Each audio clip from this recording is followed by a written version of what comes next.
Coucou, c'est Tatanexia et aujourd'hui on va s'enfermer dans une cave, dans un immeuble et suivre les habitants du bloc D, écrit par Dryler Killer alias Adeline Rojo, un recueil de nouvelles en auto-édition. Je vais vous lire le résumé. Le quartier des Marais, quelque part au nord de la France, est le repère d'une bête endormie depuis des décennies, le bloc D. Un petit immeuble où 7 locataires s'ignorent, se méprisent ou se haïssent en silence. La bête se réveille le soir où une femme disparaît. Le bloc D devient alors, en l'espace d'une soirée, le théâtre de crimes sordides et vengeurs. À travers cette nouvelle, découvrez le destin des habitants du Marais, servi sur un plateau de sang. Ça vous donne envie? Et encore, vous n'avez rien entendu. J'ai donc demandé la genèse à l'autrice, il était une fois. Bloc D est né d'une envie de ne pas finir en prison. Comme les personnages du livre, l'autrice était à bout à l'époque de son écriture. Écrire fut alors une façon d'exorciser et en même temps de dénoncer. Parce que le contenu du livre, s'il se veut caricatural, n'en est pas moins réel, malheureusement. Les misères, la noirceur, la maltraitance, tout ce qu'elle a écrit est inspiré d'histoires vraies, personnelles ou non, vécues au cours des dernières années, sauf quelques détails, faut pas pousser mémé dans les bottes d'aiguille. Elle a aussi voulu expérimenter un nouveau style, une nouvelle façon d'écrire, c'est-à-dire en ayant un fil rouge, et elle se défiait vraiment personnellement. Petite parenthèse, je suis totalement d'accord avec elle, et je trouve qu'il y a vraiment beaucoup plus de lâchage sur ce recueil que sur le précédent, que j'avais déjà lu et chroniqué. Oui, en vidéo, par ici. Chaque histoire rejoint l'autre, et ce fut un très grand défi et la porte ouverte pour elle à un roman futur, que j'ai vraiment hâte de découvrir.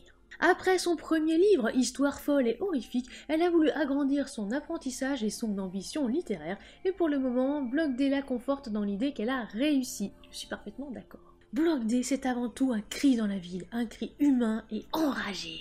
Bloc D, c'est aussi un saut dans l'inconnu pour l'auteur, elle. Et elle recommencera 1000 fois tant l'expérience d'écriture fut intense et jouissive. Amateurs et amatrices du genre de l'horreur, pensez à réparer le mitigeur. De la douche, sinon ça peut être brûlant. C'est parti! Et dès à présent, ma chronique! Ce sera la note de 4,7 sur 5 pour ce recueil de nouvelles qui fait 140 pages que j'ai lu en broché. Passons tout de suite à la couverture. Alors j'aime beaucoup la couverture déjà par rapport au blanc qui rappelle effectivement le papier, l'ouvrage, l'histoire, un carnet aussi. Ensuite il y a effectivement le sang que l'on retrouvera dans toutes les histoires et ce bloc en fait, cette espèce d'immeuble qui est vraiment au cœur des intrigues. Voilà, ce béton brut de décoffrage comme on pourrait dire. La quatrième couverture n'est pas en reste, il y a beaucoup de rappels avec la première et surtout un avertissement public averti puisque l'horreur gronde. C'est donc parti pour ce recueil de nouvelles dont l'introduction nous informe que tout ou presque se passera dans le bloc D. Je dis bien ou presque pour ne pas un petit peu vous spoiler la première nouvelle. Et un petit peu aussi la dernière, mais chut. Béton cendre, j'adore ce titre. Alors c'est un très beau jeu de mots, surtout quand on lit cette nouvelle. On rigole, mais l'isolation phonique merdique, on l'oublie souvent, très souvent, toi-même tu sais. L'isolation thermique, on en parle, enfin, il y en a un petit peu qui se les gèle avec une facture assez ahurissante, seulement n'oubliez pas le son. Il y a de la tension avec cet homme qui ne sait pas comment faire pour maquiller l'horreur. Comment justement s'en sortir. Peut-être qu'avant de regarder en haut, de faire les 100 pas ou d'emprunter la moto, il faut écouter ce qu'il se passe. Ah, je ne dirais rien d'autre. Quelques enchaînements similaires malgré tout et une répétition sont vraiment les seuls points négatifs de cette nouvelle. Et on passe maintenant à mon petit passage préféré. Page 12. Il passa de la cuisine minuscule au séjour, puis du séjour à la cuisine, en regardant sans les voir les meubles, la vaisselle cassée, les papiers déchirés. Le sang, le sien et celui de... Ah, je m'arrête là. Alors oui, j'adore parce que dès le départ, en fait, si on accepte les mots coupés, Yanusan, on est complètement en raccord avec ce que l'on attend effectivement de cet ouvrage. C'est quand même, on va dire, indiqué pour un public averti, sur la quatrième de couverture. Il y a quand même des gouttes de sang un petit peu partout, donc on s'attend à avoir du sang. La prochaine nouvelle s'appelle Au pied Bibiche. Bah oui, ma petite Bibiche, hein. Oh bah oui, mais qu'est-ce que tu faisais dans ce petit couloir? Oh. Bibiche est une chienne qui a disparu. Ne vous inquiétez pas, sa maîtresse Isabelle, hein, qui racontera sa rencontre avec Bibiche, va la retrouver. Problème, il y a du sang. D'où vient-il? Que s'est-il passé? C'est parti pour une petite enquête dans les étages. Alors j'ai bien aimé le ton de cette nouvelle entre l'enquête et un petit peu, on va dire, le sarcasme. Il y a toujours, on va dire, quelques petits enchaînements que j'aimerais rectifier, mais franchement, dans l'ensemble, c'est hyper fluide. La fin est un petit peu prévisible, mais franchement, c'est pas mal du tout. Passons maintenant au passage préféré de cette nouvelle. Page 36. En dehors des traces, rien. Rien de visible en tout cas. Ni animal, ni personne gisant par terre, ivre morte. Je m'arrête là, vu la suite. Ensuite, nous avons la nouvelle Crève la faim. Et c'est vrai que j'ai un petit peu la dalle. La dalle, oui, la dalle de béton en fait. Ah là là, mais ces gens, ils ont absolument aucun humour. C'est parti pour Maurice qui déteste les dépenses inutiles autant que les bêtes. Gauche et asocial, quand on ne mange que des quignons, au bout d'un moment, on en a marre. Oui, quignons de pain. Sauf que voilà, Maurice qui juge plus vite qu'il ne change d'ampoule, il a faim, très faim. Alors j'ai adoré le rythme et le ton de cette nouvelle. Bon, c'est aussi un petit peu imprévisible. Après tout, je suis bien un ventre sur pattes, donc j'aurais certainement choisi la même chose que lui. Néanmoins, c'est cynique et appétissant. Passons maintenant au passage préféré de cette nouvelle. Page 49. Ce n'était pas un des jeunes duos, ce n'était pas quelqu'un endormi, c'était un cadavre, un mort, déchiqueté de part en part. Ah, j'adore. Non mais déjà on va dire le rythme, il y a un beau triptyque aussi comme je dis, et là on est complètement plongé dedans et on a un petit peu envie de savoir qu'est-ce qu'il y a après. Tapage nocturne. On assiste au début de soirée avec Kimberly et Jordan. Bon, en tant que lectrice, je sais un petit peu comment ça va se finir, mais pas vraiment, on va dire, comment ça va se dérouler, on va dire, comment ça s'est fait en fait, comment ça s'est passé. Alors je dirais juste que si vous voulez savoir quoi faire d'un fœtus et sur quel coussin le reposer, il faudra lire. J'ai bien aimé l'action de cette nouvelle ponctuée de boum, à moins que ce soit un autre boum. Oui, je fais exprès, on va dire, un petit peu de mélanger les mots et aussi un petit peu les sens. Passons maintenant à mon passage préféré, c'est à la page 63. Négligence, mes fesses. Alors oui, je ne vais pas tout dire, sachez juste qu'elle parle de ses gosses, ce qui vous donne, on va dire, un petit peu un aperçu. On a déjà eu la genèse, effectivement, de l'autrice, qui a effectivement parlé de ce thème, hein, la maltraitance. Et oui, bon, maintenant que je vous ai parlé un petit peu de fœtus, de coussins et de tout ça, je laisse libre cours à votre imagination. Couloir au poil. Julien chez sa maman, un gamer, alors que je mets entre guillemets parce que non, les gamers et les gameuses ne sont pas tous et toutes comme ce type, hein. Ça on va dire, voilà, c'est vraiment le petit truc aussi qui me fait un petit peu tiquer, même si je comprends effectivement le pourquoi du comment il y a eu ce cliché. Ah, est-ce que ça peut hérisser les poils de Julien? Évidemment, le bruit peut-être. Vous ne saurez pas pourquoi sans avoir lu, qu'est-ce qui pourrait énerver effectivement ce personnage. Alors, j'ai moins accroché à celle-ci, autant le côté horreur et sanglant, on l'a, ça y a absolument pas de problème.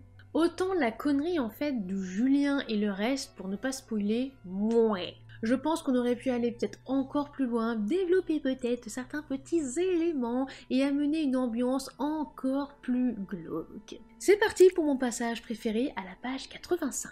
Le cri, encore, long, toujours aussi rauque que le premier, si ce n'est plus, une fois le casque enlevé de ses oreilles. Une plainte inhumaine venue de loin, très loin. Les enfers. Je ne dirai rien d'autre, en tout cas, il vaut mieux qu'il continue son jeu. Chaud bouillant. Pauvre Finn, oui, je vais l'appeler Finn.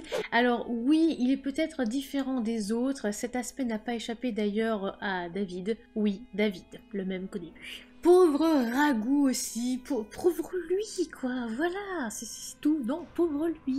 Alors c'était une nouvelle assez émouvante, touchante même et affreuse, hein. Of course on reste quand même dans l'horreur. Au fil des pages, on fait de plus en plus, on va dire, le lien avec ce qu'il s'est passé dans le bloc D et ce qui va après, on va dire, advenir au niveau des conséquences et de l'avenir. J'aime beaucoup ce fil qui se révèle, qu'on ne perd absolument pas du début à la fin, c'est vraiment très appréciable. Le passage préféré pour Chaud bouillant, la fin pour la fin. Alors je ne mets pas de numéro de page en fait exprès, ni le contexte, parce que déjà c'est au risque de vous spoiler, et disons juste que cette phrase, hein, vraiment la fin pour la fin, et F-I-N, résonne et prenante, et que cette nouvelle est particulièrement triste, hein, finalement. Je m'attendais pas à quelque chose de happy et quoi que ce soit, mais c'est vrai que c'est quand même profondément triste. Amour accro, accro les crocs. Alors sans spoiler ou divulgacher, comme dirait justement Frenzo, c'est difficile, parce que déjà cette nouvelle elle boucle le fil rouge, hein. Nous faisons la connaissance de la femme de David et des rats aussi. Est-ce vraiment la fin ou simplement un début ? Alors franchement c'est pas mal du tout, même si encore une fois la chute ne m'a pas étonnée. Je m'attendais peut-être à un peu plus de rebondissements, de twists, même s'il y en a eu quelques-uns. Mais c'était pas mal du tout. Alors le passage que je vais sélectionner en passage préféré, ce sera juste « Et si quelques mots pouvaient tout déclencher ?» Voilà, ce sera juste une vision un petit peu déformée de la dernière nouvelle, évidemment, puisque j'ai vraiment envie que vous lisiez cet ouvrage. En plus, il est très court, hein, 140 pages, ça se lit vraiment très très vite, et vraiment que vous fassiez vous-même votre propre avis. Côté univers, c'est glauque, dérangeant, cynique, poignant, triste aussi. Faut aussi quand même le rappeler. Des thèmes sont abordés sans spoiler, je peux dire quand même que c'est bien traité. L'air de rien, il y a des éléments glissés, le simple fait de parler des ouvriers à un moment, des bailleurs de certains immeubles, de la CAF, ce côté réaliste que certaines et que certains préfèrent oublier ou préfèrent peut-être des fois enterrer dans certaines conversations. Pourtant, on est là pour un bloc. Et oui, ce n'est pas pour rien que je suis habillée avec du gris qui rappelle un petit peu le béton. Côté histoire, accrochez-vous. Merci aux indicateurs d'heures et de lieux, vous comprendrez en lisant et j'ai trouvé en fait que cette construction était géniale. C'est bien pensé, jamais le fil en fait n'est perdu, on assemble les pièces du puzzle au fur et à mesure, on voit passer des visages, mais pas dans un Judas inexistant. Alors dommage après effectivement que ce soit prévisible et finalement que les chutes ne me sortent pas un waouh tant attendu des nouvelles à chaque fois. Ça c'est effectivement on va dire le petit côté dommage, mais ça peut s'expliquer aussi par rapport à la première nouvelle. Je ne spoil pas, mais c'est vrai qu'en lisant la première nouvelle, forcément on a un petit peu on va dire des petits éléments pour la suite. Après, l'air de rien, ça nous happe, ça nous donne aussi envie de continuer. Côté personnage, à l'exception de deux qui à mon sens sont trop en retrait, franchement ils sont bien, ils sont vraiment bien. Ils sont géniaux dans leur caricature, leur colère, leur solitude ou même encore aussi leur faiblesse, voilà. Et puis bon, parfois c'est des faiblesses qui font leur force. Il y a des rebondissements qui leur donnent des reliefs, par exemple avec Kimberley ou Finn quand ils ne les achèvent pas. Les animaux ne sont pas non plus oubliés, ils sont des acteurs à part entière. Voilà, il n'y a pas que Bibiche, voilà, je ne dirai rien d'autre. Un dernier mot, toujours avoir son téléphone sur soi, conseil de Marie. Ouais, vous comprendrez en lisant. Passons au point positif. La plume, libérée, délivrée. Oui, je vais arrêter de chanter. Non, c'est vraiment fluide, ça se lit très bien, on décroche pas une seule seconde. Enfin, moi, pour le coup, j'ai absolument pas décroché. J'adore aussi ce genre justement de l'horreur. Donc, franchement, si vous aimez et vous appréciez lire de l'horreur, allez-y. Le réalisme. Le réalisme, car quand on vit justement dans un immeuble, ce fameux bloc, l'histoire nous parle en fait. J'ai même envie de dire que les histoires nous parlent, les ambiances aussi. On va dire tout cet environnement, forcément, moi qui vis justement dans un immeuble, ça m'a vraiment impacté. C'est vrai que peut-être quelqu'un qui a toujours vécu dans une maison ou dans un petit pavillon, dans un quartier calme, ne comprendra peut-être pas forcément les échos et les références qu'il y a dans cet ouvrage. Les personnages comme David, Kim, donc Kimberley, J, Bibiche, Finn et même M, allez, ouais, il a sa petite part aussi. Franchement, il y a de très bons personnages, alors c'est vrai que de temps en temps, ils sont un petit peu trop caricaturaux, peut-être un petit peu exagérés, mais c'est pour servir l'intrigue.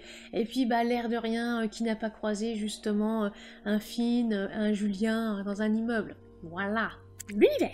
On a du culinaire, j'adore. On a l'horreur, on a le sang, on a les tortures. Franchement, si vous appréciez en fait le genre, si vous êtes vraiment aussi habitué à lire de l'horreur, foncez en fait, j'ai rien d'autre à dire que foncez. C'est parfait. L'histoire, le fil rouge qu'on ne perd jamais. Oh, godness, mais c'était génial. Il y a un raccord certain entre les histoires, la couverture, les personnages, franchement, tout y est en fait. Voilà. Bon, il y a également aussi des petits points négatifs, évidemment, voilà, il y en a toujours un petit peu, rien n'est parfait.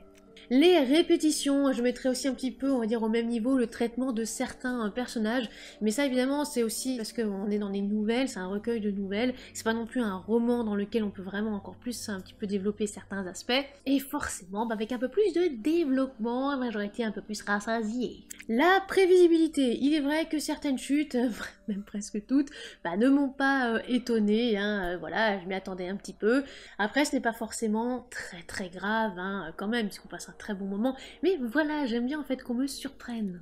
En résumé, c'est un excellent recueil de nouvelles pour qui apprécie l'horreur, le sang, les tortures, et aussi pour qui vit justement dans un bloc. À s'en lécher les doigts. Très bon ce ragoût. Voilà, c'était la chronique de Bloc D, un recueil de nouvelles écrit par Adeline Rojo, alias Driller Killer, en auto-édition. J'espère que la chronique vous a plu. N'hésitez pas à vous abonner, c'est gratuit. Vous pouvez lâcher un petit like, un commentaire et partager cette vidéo. Cela nous fera très plaisir et cela va aussi aider l'autrice. Si vous souhaitez nous soutenir financièrement parlant, vous pouvez vous rendre sur les plateformes Utip ou Tipeee. Et en attendant la prochaine vidéo, soignez votre plume.